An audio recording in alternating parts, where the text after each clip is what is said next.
siang ini kita belajar tentang kerendahan hati.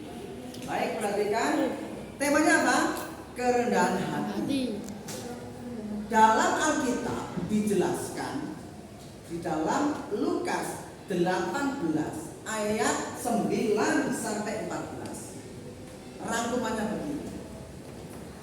Ayat ini menjelaskan bahwa orang yang menilai dirinya sendiri benar dan menganggap orang lain rendah, maka firman Tuhan katakan orang itu akan direndahkan Allah. Paham? Sekali lagi, tertulis di dalam Alkitab, khususnya di kitab Lukas ayat pasal 18 ayat 9 sampai 14.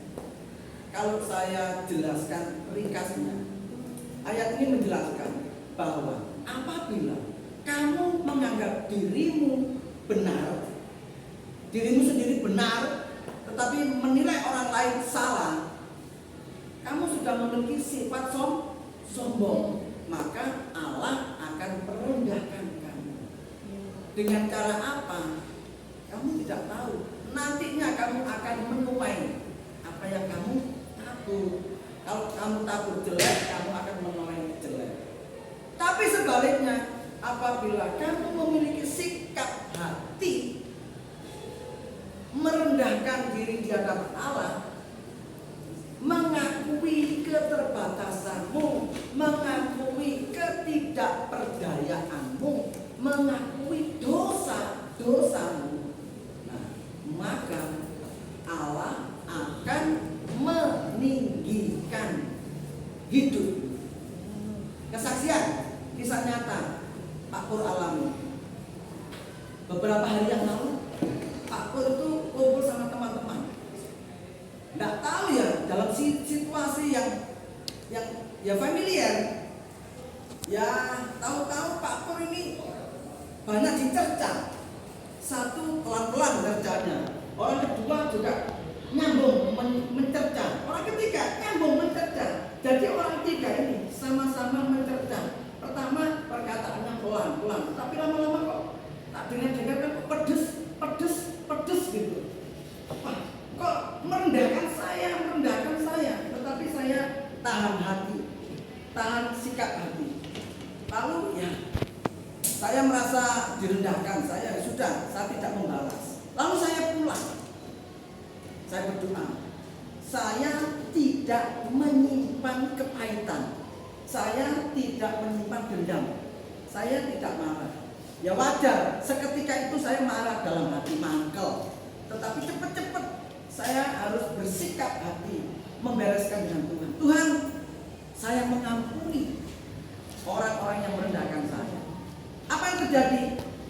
Pada suatu hari kemudian, beberapa hari kemudian, saya diberkati Tuhan. Beberapa hari direndahkan, Tuhan tinggikan saya dengan berkatnya yang banyak. Luar biasa. Berkat itu saya butuh ini. Tuhan Yesus, saya butuh uang 30.000.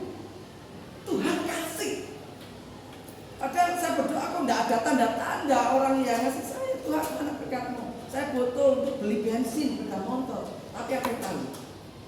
Tiba-tiba hal tak terduga, ada teman saya, anti, tahu-tahu kasih uang saya 20.000. Bayangin, tidak ada sangkut pautnya. Tahu-tahu Tuhan gerakkan, anti ngasih saya 20.000. Terima kasih. Hari kemudian, beberapa hari kemudian, tidak akrab, saya punya teman security, satpam. Ada satpam di depan pos itu, nawarin saya beras. Di rumah beras saya sedikit, tapi dia nawarin, mau berapa sak Pak Pur? Tuhan, ini pasti digerakkan Tuhan. Saya waktu pulang, saya membawa berapa sak? 2 sak. 1 sak isinya 25 kilo, 2 sak 50 kilo. Buat saya 2 sak itu cukup 2 bulan. Jadi saya nggak belanja. Tapi sebelum saya diberkati Tuhan melimpah